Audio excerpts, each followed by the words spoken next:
Depending on the situation, sometimes we have to rush it, and sometimes we have a little more time. But So 18 months. around 18 Wow, months. That is a long time. Job security. If I may add a little bit to that, it really depends on the timelines that we work with, because sometimes it's dictated also from the film perspective. Okay. So if the film gets released early or it gets released late, that's where we start working together to figure out what time frame we have. Because we worked on some fun projects where our timeline was much shorter than 18 months. Absolutely. Fun is the right Still, that's good to know. The credit goes to the team because we always get it done. Right over there. Just going off of that gentleman's question, you guys have another crowdfund that you're planning, and when do you know anything about that? Yeah, it's a good question. Right now, we don't have another crowdfund actively in place. That's not to say that Jurassic as a franchise is never going to do a crowdfund again. I think it would be the right opportunity with the right kind of component pieces to make sure that it does get funded. Because obviously we want to bring more product to you guys. We know there's a lot of ideas out there. So I would say that it's definitely not the last crowdfund we're ever going to attempt on the brand.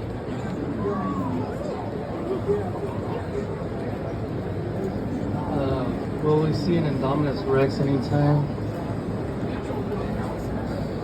Raph, you want to take that one? Yes, you will.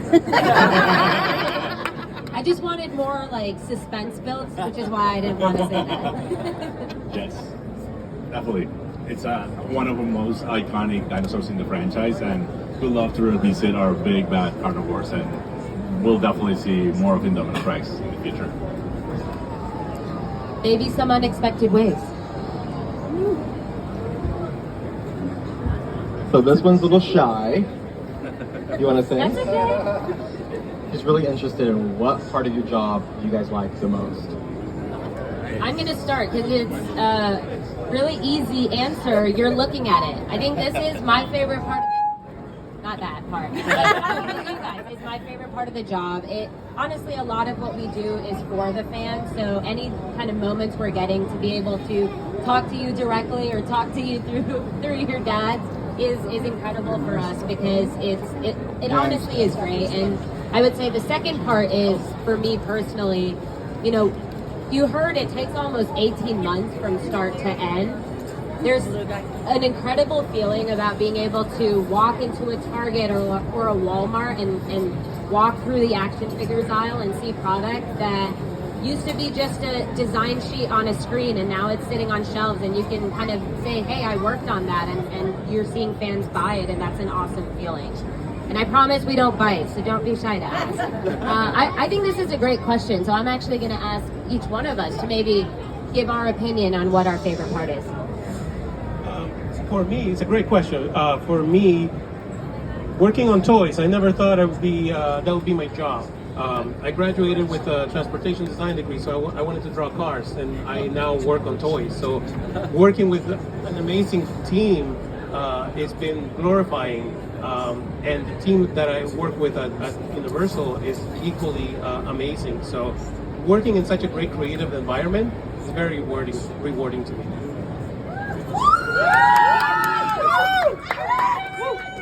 That's the team he works with. So I majored toy design, so I knew that I'm gonna do toys and graduate. But the best part that I chose as my career is that I love that I'm making a product that makes kids or anyone smile and present a very good memories to their childhood and collected, and I love the fact of that. So really like that part. Yeah, great question. Shy one, I see you. That's awesome. No, but it's a good one. I studied, my background is in illustration and in graphic design, so that's kind of where I came into the world of just working with the hand, right? I did not know I was going to do toys either. Part of me wanted to be a comic book artist, part of me wanted to work for making TV shows. I don't know. I was a little bit open-ended, but I got really fortunate to be able to land on such a great company with such a great team. My favorite part, I like doing the overlays. I like figuring out, like, from my drawing to 3D, how do you bridge that gap, right? Because it's never perfect. You never get everything, on the first shot, and it's always getting into the kind of details, like, oh, like that eyebrow could be a little bit, more slanted to get a little bit more of a meaner look, or some of those teeth should be a little bit longer to give you more of a, kind of an organic shape as opposed to just having them really straight and pretty like some fake dentures. Or really, where do the veins come in? How do you make the dinosaur not as symmetrical, for example? Do you change some claws? Do you change some of the hands? Do you have one foot, turned out a little bit differently than the other? I really like getting lost almost in some of those details and really figuring out like what world did this dinosaur come in? Why does she have different cuts on her back? Was that a velociraptor that made that gash? What made the other different bite mark on the tail? I really do get lost in that kind of area, and it's really fun to just expand and kind of see these things get put into full fruition, and to kind of acknowledge what we were speaking about before. I like hanging out at Targets and walking around and seeing kids point at stuff. Like, that's really fun. It's super rewarding, and mostly special thanks to you guys. You guys make it happen. So, good question. When I was growing up, I didn't know what I was gonna do. I just loved cutting, folding things, and making things out of the origamis and stuff. And guess where I landed? I landed making the packaging. So this is a really collaborative, creative process that I really enjoy working with everyone. My favorite part is that I get to draw dinosaurs almost every day. So it's just like how much better does that get as it get? I get to play also because at the end of the day, if it's not a fun toy, then what are we doing really? Yeah. It has to be fun. So getting to be able to play every day is fun. And being able to be with this amazing group of people, it's also what makes it the best. So, three great things to be doing here. Do we have time for 2 more questions? Yeah. Okay, let's do one right here. Okay, just one quick question. Is the budget higher for the San Diego Comic-Con exclusives? Because from the Dennis Nedry to the Ray Arnold to Nedry Foot, the packaging and the figure and the electronics, I'm like, how is this only $30? Like, I feel like they're like, go ahead, you have a higher budget. That is very challenging, as you were saying, but we do want to make sure it's a great value for everyone for what we're offering, and that's what we do. We try to do our best so everyone is happy, and first of all, we want to be happy with what we're putting out in the world for the franchise. Thank you. I like how the tongue moves. That's cute. The tongue moves. It's cute.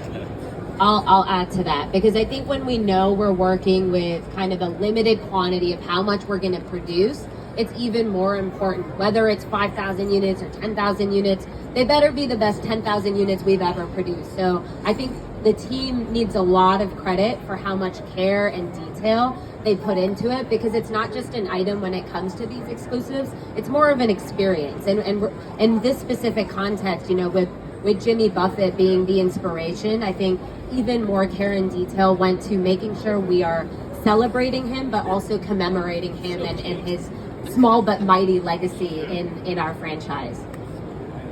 Sorry, I'm going to add a little bit more to that. If you think the Comic-Con exclusives are great, wait until you see next year's. That was a plug again. Can't wait for the next movie. But at the same price.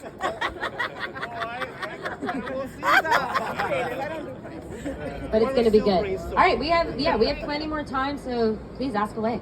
I just want to say, first of all, that the new packaging, it looks amazing. I'm also glad that you guys actually showed the figure in the box, not just an empty box. It's good to see it in the packaging. So thank you for doing that. Just curious, when you guys actually decide the colors of the dinosaurs for the decos, what research do you guys use for that? For any of the dinosaurs. I look at a lot of photos of this dino, like stalking this dino. Like I need to see every angle, what the spots or moles are, all the patterns, and I think I see a lot of reference asset images from the licensor too. But sometimes we see this dinosaur from the movie, and the lighting and the shades and everything that kind of changes the color too. So I want to pick the best moment where we recognize this dino in this typical color and unique pattern. I try to catch that for the Hammond collection.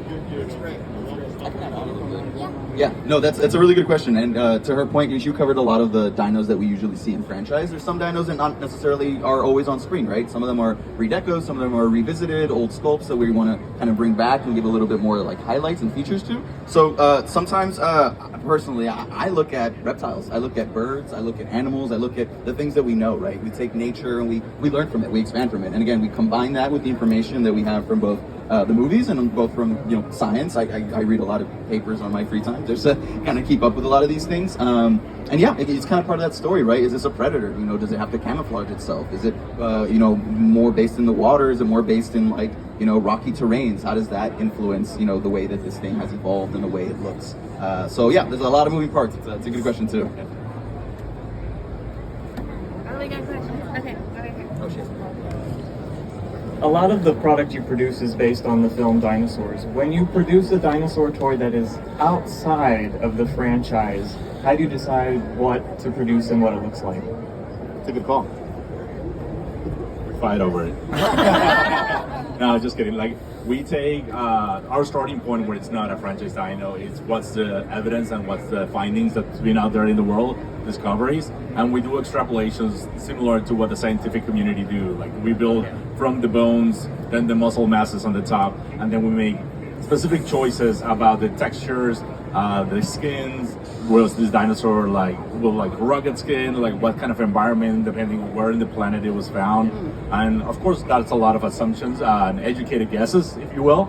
But it's a lot of fun because we then also get to challenge each other and say, like, why are you putting spikes? There was no evidence of that. Like, how about the skin on this one? So it's a lot of fun, like extra fun to nerd out a little bit on the dinosaur choices.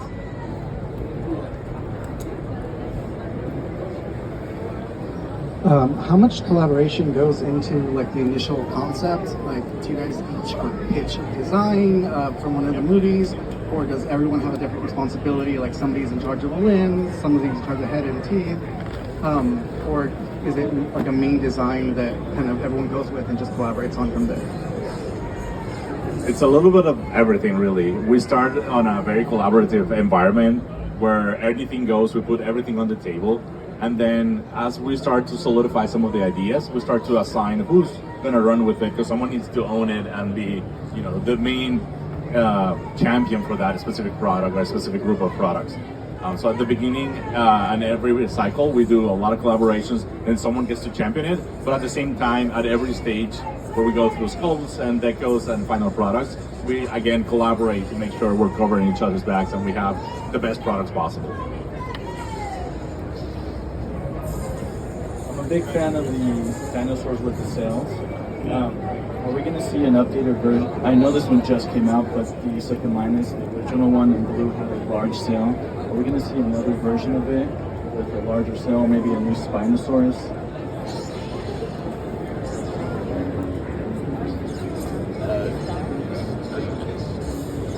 Yeah, probably. The truth is, we're constantly evolving our creatures as well. And that's kind of how science works as well. Sometimes, we figured that a dinosaur had certain kind of anatomy, but we figured, oh man, that bone or that kind of information is from something else or from a different time from that dino. So yeah, we do look at our dinosaurs, sometimes some of the older sculpts that we have, and we think about how we can expand on them, how can we make them better, how can we improve them, make them more accurate. So yes, there's constantly opportunities where we are going back and forth and looking at a lot of different dinos. A Spino is a crowd favorite at Mattel as well, so we talk about that one a good chunk too. Come up through right here, right behind. Hi. Are there any past products that were either produced or scrapped that, in your careers now, you look at and go, man, I wish I could go back and redo that? Oh, that's a good question. Raph, you come on a tenure. You want to start? I'd say there's a few that you definitely go back and say like, oh, I could have done a little bit of an improvement. And we listen also to the fans, to you guys. Like when we first started doing the Hammond Collection dinosaurs, we were coming from the actual mainline dinos, and those had larger feet. And one of the bigger comments was like, oh man, those feet should be a little bit smaller, to be a little bit more true to film. I'm like, you know what, that makes a lot of sense. And we went back and we did it. We redid it. Like we took the opportunity. Like it's not a bad idea ever to like revisit, learn from your mistakes, and put always the best foot forward. So we're always making more accurate dinos and sharper teeth. So those are learnings that we definitely took from our first wave and now are reflected on our most recent ones. We have time for one more question. It's gonna be the final question. Is it? Final question. Go once, go twice. Sold. Alright. So are we gonna have them line up for pins? Okay. If you guys line up on this side, we'll do pin handout. But be patient because they're still at back.